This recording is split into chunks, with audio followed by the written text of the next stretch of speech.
While most MSPs are out there hunting endlessly for new clients, the smart ones know their richest opportunities lie in the fields they already own. My name's James Steele and this is Harvest, where MSPs and industry experts share proven ways to grow profitable revenue from your current customer base. No theory, no fluff, just field-tested strategies that work. Let's grow.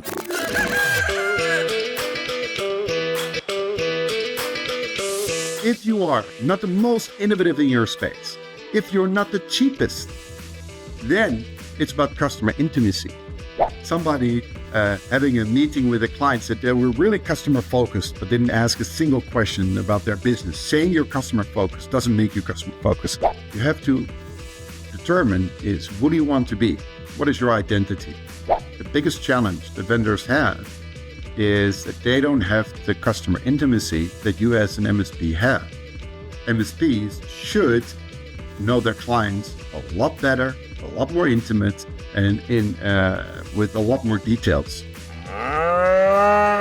Harvesters, welcome back. For those of you who are regulars, you'll know we have something of an international flavour going on, and I've got a really exciting gentleman from the Netherlands today called Yuri van der Sluis, and I'm really glad to have him on because not only is he not firmly from the MSP space in itself, he's bringing fresh perspectives from training 12,000 technical professionals across 10 countries in sales skills, without any of that kind of hard selling business, which is what we really like. He's basically, in this episode, sharing how you can build a genuine community that will create lasting value and differentiate you in what is becoming a commoditized market. So it's practical steps to make client relationships more profitable, basically. What I really like about this one is that it's not about having massive resources in time or money. It's practical, it's achievable for MSPs of pretty much any size. Let's get on with it. So welcome, Yuri van der Sluis. How you doing? Thank you, and congratulations on the pronunciation. Very good. Nice to see you again, James.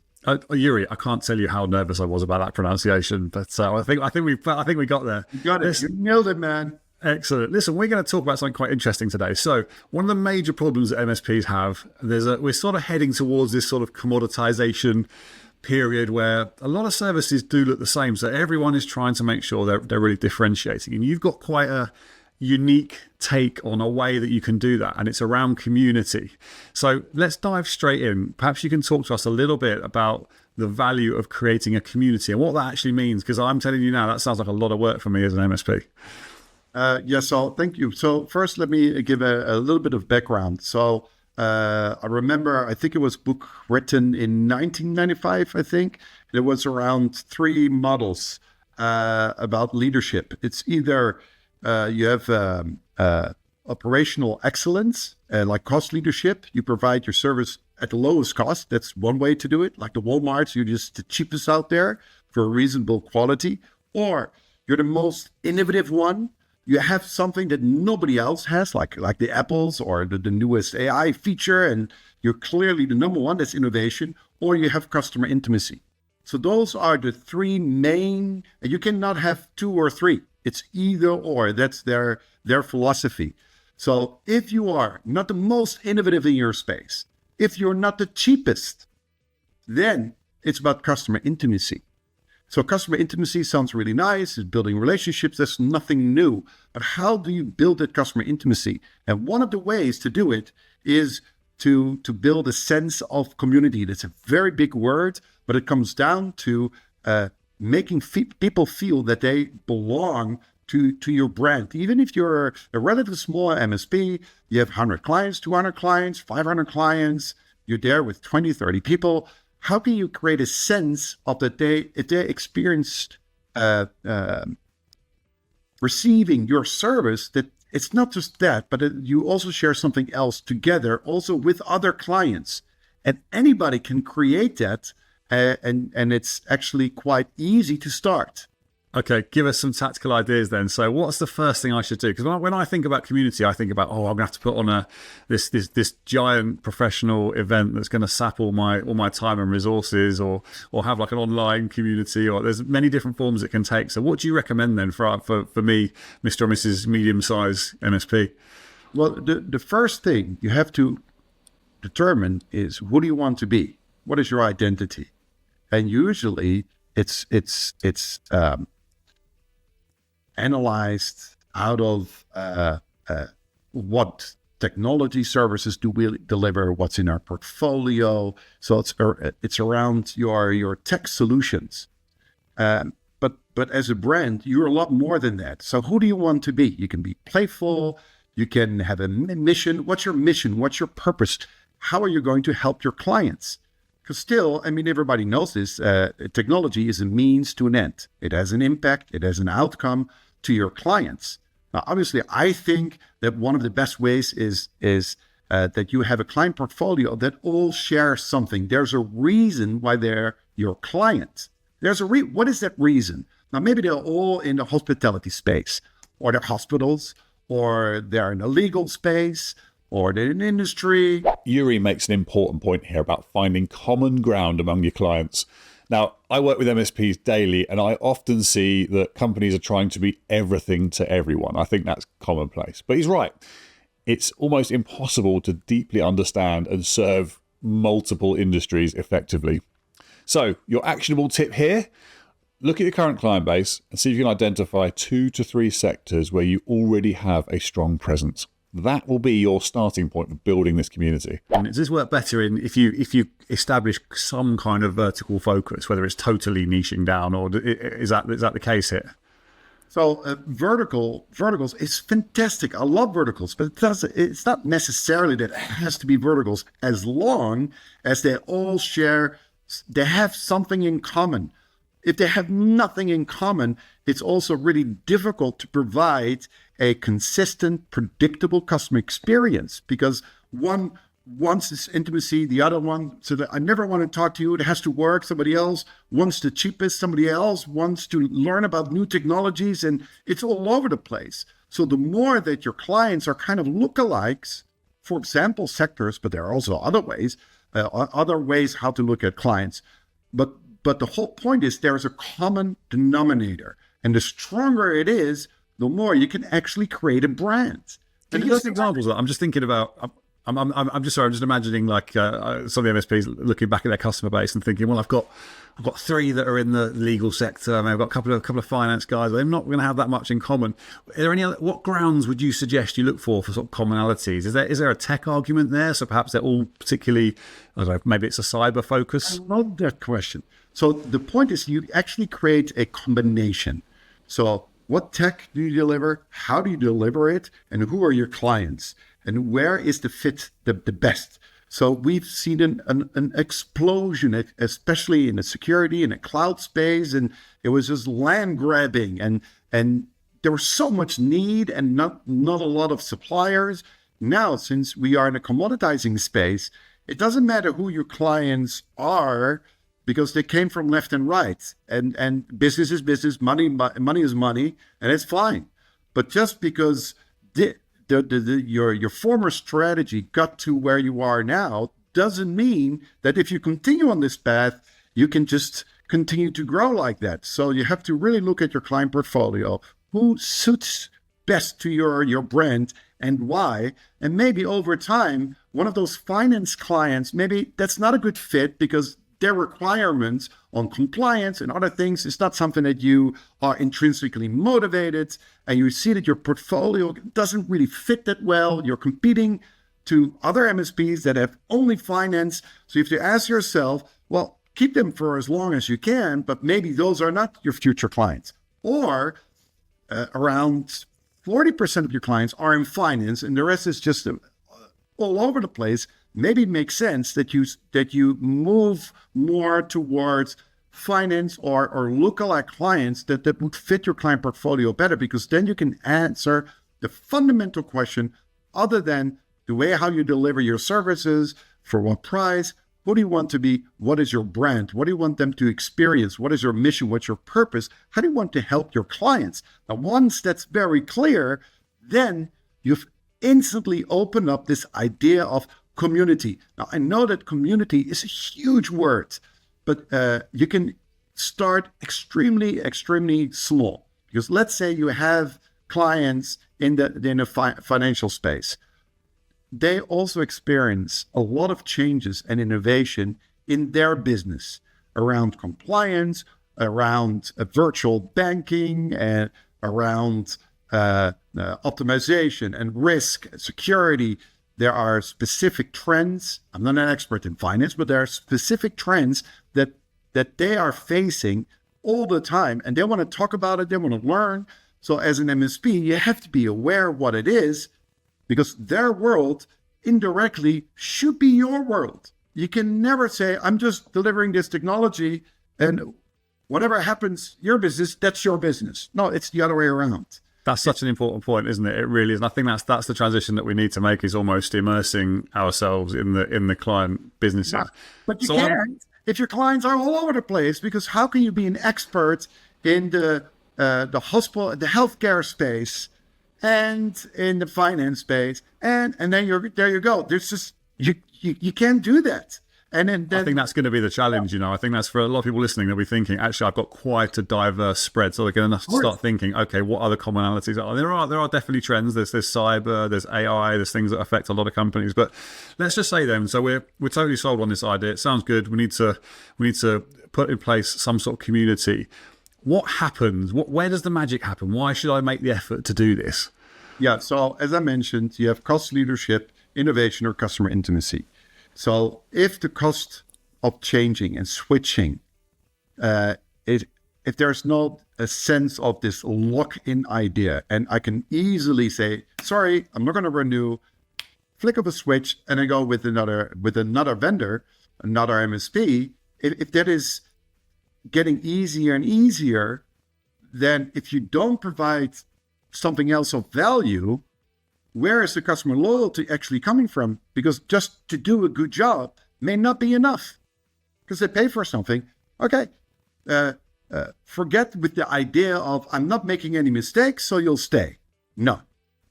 Every business owner will always look to optimize, and either they experience something else, or they go for something that's similar or better for cheaper. That's just human nature. So you have to do something else. Now, one of the ways, and there are thousands of things, but one of the ways is to create more loyalty. Now, more loyalty to your brand, where does it come from? Well, you can like the account manager, you can have a good relationship, but it's also extremely powerful. Let's say if you're the party host, you are the host of a nice party, and people come to your party. Now, suddenly they meet other people, they love it, there's this fantastic vibe, and you're the host. You made it all happen. Now, if they stop, they're going to miss out on the parties, but they really like the parties, because there's this social networking, this social fabric, this belonging, and it's not just party and drinking, also the conversations and stuff that comes out of it also actually is beneficial to these companies, to these people. Now, again, if these clients have nothing in common, then it's going to be a strange party. The comparison here to hosting a party really resonates with me. Many MSPs focus solely on just doing the technical delivery bit, so missing that opportunity to actually facilitate what could be really valuable connections between clients. So here's something you can do today. Identify 2 clients facing similar challenges and offer to make an introduction. It's a simple way to start building that community feeling.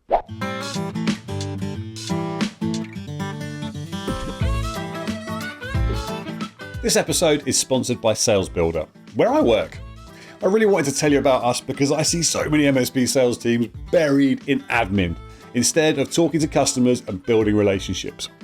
We help you automate your sales process with standardized product catalogs and professional proposals.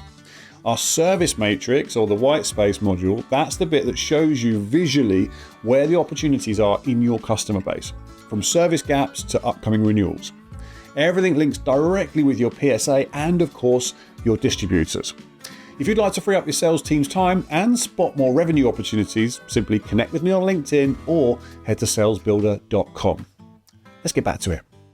So it's the knowledge sharing, essentially, isn't it? So it's being amongst your peers, which I think we're as I think in the MSP space we're definitely familiar with that. We have obviously MSPs are very good at sharing now. I think there's that sort of no competition feel about how we cooperation. I think it's called. So I think we've got that idea. So in terms of okay, this sounds like a good idea. I can see that I want to put something together, whether it's a party or it's some other sort of event. Where would you say, where's the best place to start? I've never done this before. Where do you recommend I start? Do I start small? Do I start virtual? Do I just go for it? What's the take there? So you can start before rolling out a strategy by having conversations with your clients about their business. And then you ask questions around what are the key trends in your business, what are your challenges, and you ask the same questions to other lookalikes. And then you can just drop a simple message saying, hey, would you find it beneficial if I connect you to one of our other clients because they're actually facing a similar challenge? And then you will find out that some would actually love to talk to their peers, because lawyers go to lawyer conferences, doctors go to doctor conferences. Peer-to-peer networking is as old as ever. We love to talk to others who do the same as us because we can do some knowledge sharing. The market is big enough, and it's not that sensitive that you're going to share your deepest secrets and you reveal your patents and your profit numbers. No, let's talk about the industry, what you experience.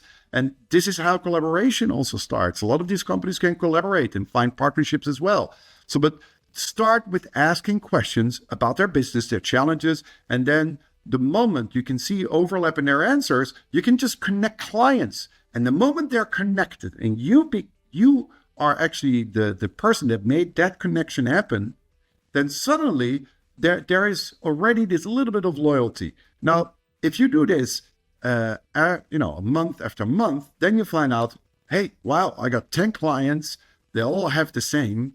Maybe if we can organize like a round table or a way how to get together, it can be physical, it can be virtual, doesn't matter, and tie that challenge into some relevance of your technology, of your offering, your portfolio. If there's anything you can do that impacts the larger trend, you don't have to solve it. It's not about technology, but where technology plays a role. Yes. Then it's very relevant. You say, well, I'm just a part of it. I'm not going to solve it for you, but maybe it's nice to discuss this together. So those of you who are regulars to the podcast will notice there's something of a theme here developing about not just being a tech supplier to your clients. It's about becoming part of their world. And this is a really important insight. I've seen MSPs transform their businesses by really taking that idea on board. So a bit of homework for you, an idea to try. At your next client meeting, hopefully you know it is about understanding their business goals, but also try and incorporate 15 minutes to talk about industry trends before you just dive into how the tech can meet their needs. This has tremendous value. And this might help to create loyalty, that they're not going to leave to somebody else who only just delivers the technology. People love that because if they just want to learn, they just go and listen to a podcast or they read a book.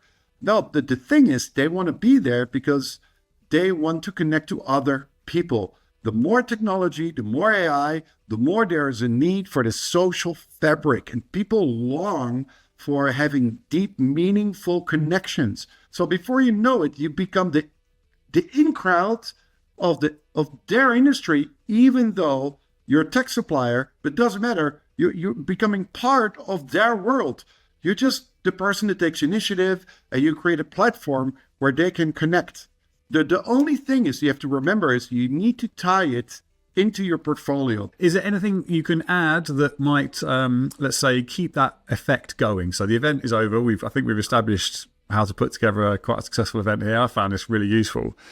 How do I keep this going between events? I mean, we're fairly limited on resources, so we can't be doing these all the time. Let's say it's once a quarter. Is there anything I can do to really sort of keep that kind of peer-to-peer collaboration going without me sort of running a full-blown, community myself? Yeah. So the easiest and the cheapest way would be to create a WhatsApp group where you ask people who wants to be in a WhatsApp group where we share our these ideas together. You host it. And some people say, yeah, I would love to. And then people will share comments. Again, it's very important to make it clear what the theme is So it's not just funny memes or jokes being shared. As you were saying that, I was just thinking that could go so badly wrong, particularly with some of the customers. But if you're the host of this WhatsApp group, for example, and you say, well, here we share relevant industry and technology trends that will help us all. Yeah, and people will share links, some things they've read. You can also share some stuff that you're working on. You can do this in Teams or Slack as well, right? I mean, it doesn't have to be whatever works. So you can keep that going like that. You can also create a networking between one-to-one. This is the platform that I've built. So where I match people with each other for meetings. So there are also other platforms that actually can do that. Now, I love this idea of creating a focused communication channel, and that is nice and practical, but you just have to be careful. It does take careful management because it can very easily go wrong. So maybe think about starting a monthly email digest that shares specific industry insights that are relevant to this client base that you're identifying. And then rather than jumping into a real-time chat platform straight away, maybe keep that for perhaps stage 2. Some ideas to think about. You can also do smaller, so this is like a bigger quarter event, but you can also do like a monthly Friday drinks and thoughts or something else for 10 people that can come to your office, and from 4 to 5 every first Friday of the month, for example. For up to 10 people that can go there. So that works particularly well for MSPs because I think, in a lot of cases, apart from the larger ones, they are serving a local geographic area. So that should work pretty well.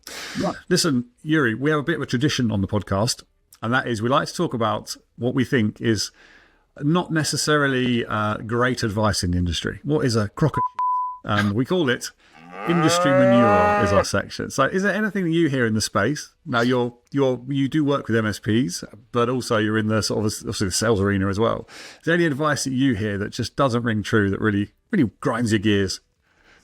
Well, I'm in the business of B2B sales. I've trained 30,000 people now in the B2B sales. Some are MSPs, but around 80% is in the tech space. And almost, like 80% of the people that I train, they believe in consultative selling. Everybody believes in consultative selling. And the funny thing is, if you actually see them how they sell, it's everything but consultative selling. And it's terrible. It's like somebody having a meeting with a client said they were really customer focused, but didn't ask a single question about their business. Saying you're customer focused doesn't make you customer focused. The same as I'm funny. You think, oh, the guy is not funny. Tell a joke. Then maybe you think I'm funny. It doesn't work like that. So people say that they do consultative selling usually is a crock because they actually have no idea how to actually do it. To give advice that is unfounded, unbased, without any understanding of the business challenges, and you just give technical advice or advice that's just generic, is not consultative selling. And unfortunately, 80% or even more have no clue how to actually sell from a consultative way, because it's more analytical and it's a lot more difficult what a lot of people think it is. I imagine we could do a whole other episode on that, but I'm going to just push you just for one question. What do you think is a good place to start? If you had one question to turn your non-consultative approach around to one that's more customer focused genuinely, is there any place you'd recommend people start with that? Is there a question that technical people should perhaps keep in mind? Yeah, what would you say in a meeting? Like, well, I've got a quarterly business review or whatever it might be. Is there a good place to start in terms of understanding the customer's needs? So I would first go beyond tech. It's because tech it's business first, then tech, not the other way around. So ask a question about the business. So that is the first.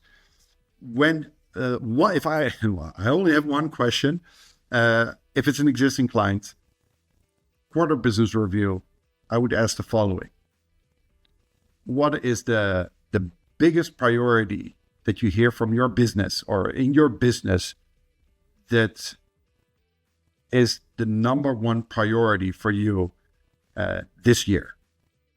Open question, speak about the business and understand the environment that they're in. Because whatever it is, it directly impacts what they will do with technology or what they need with technology. This point has been made before, but I don't care. I'm going to make it again because it's that important. This question about business priorities is gold.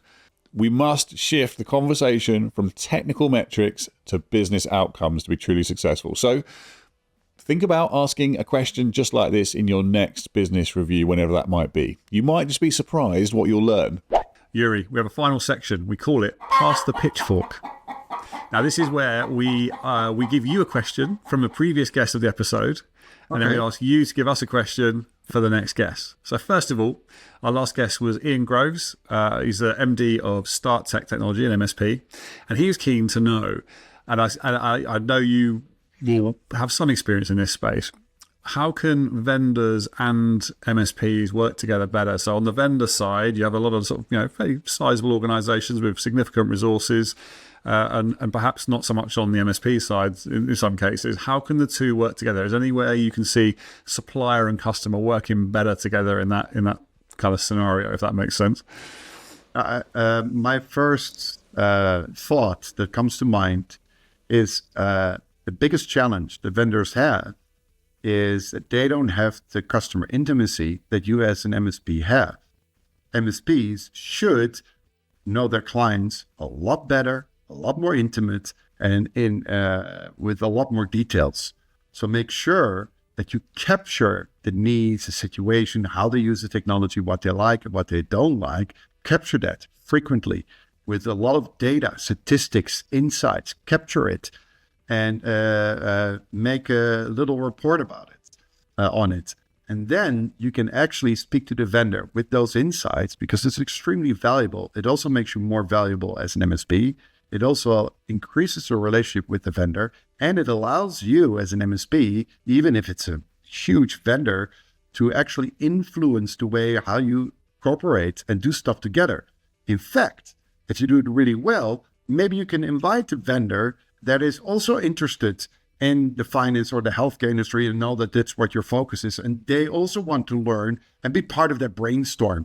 So that it's the feedback loop, because that is your biggest asset is your clients, how they use the technology and their experience, because vendors are, especially if they go through MSP channels, they're further away. So this is where there is a very good opportunity if you do it methodologically. I got you. Methodologically and frequently. I love that, Yuri. That's fantastic. Having sat on the vendor side in numerous occasions, I know that feeling of being removed and how much that would have meant to me at the time, actually, to get that real sort of cold-faced feedback. So that's brilliant. Yuri, what is your question for our next guest? For my next guest, let's say you're in negotiation and you don't want to drop the price. What are ways to show value without saying that you provide great service or that you have all this lot of value? What are strategies to keep your margin without saying stuff that everybody else says as well? What a cracking question. I love that. Yes. I've really enjoyed this conversation. It's been wonderful having you on. Can we do a quick shout out? Where can people connect with you and find out more about what you do? Because you wear numerous hats, so give us a quick overview of what they are. Yeah, so sales training is still what I do, but my most important hat besides or outside sales training is I'm the founder of Sales Hookup, which is a global matching and learning platform for B2B sales professionals and founders that are interested to do peer-to-peer networking. I match them. You choose a time slot. You get matched with another founder or senior salesperson somewhere in the world. We've got 5,000 members, but also we offer virtual roundtables with experts. These can be CTOs, CIOs, but also sales experts. Free master classes. They are organized on my platform, and it's free. People can sign up, saleshookup.com, or anybody can connect with me personally as well, Yuri Sluis. YURI, Vendor Sluis, Dutch name, but they can look me up on LinkedIn. I know why you're Yuri Vander on your domain name. That makes total sense to me now. I love that. Yuri, I've loved talking to you. If you're willing, I'd love to get you back because I know you've got a wealth of knowledge in so many other areas, but that's been great to explore community with you. Really enjoyed it. And we'll see you soon. Thank you as well, James. Thank you. What a cool guy Yuri is. I feel so privileged to have these conversations as part of the podcast. It's great. But listen, what have we learned today? So, customer loyalty. It's not about having flashy events or complex platforms. It's just about basically making some meaningful connections between your clients. So have a look. Start by identifying any shared challenges you can see in your customer base. Think about making some targeted introductions. You start off small and then consider hosting small meetups on a quarterly basis, perhaps. Just remember what Yuri was saying there about it's not about you just being known for providing the technology. You must become an integral part of your client's business community for this to work. So it's not about having huge resources. It's just about being consistent, thoughtful, and focused on bringing genuine value to your clients. Okay, that is it for this episode of Harvest. If you found this useful, all the links we mentioned are in the show notes. And of course, if you enjoyed it, please do leave us a review and share it with a friend, or even better, someone else in the industry who you know would get value from it. Until next time, happy harvesting.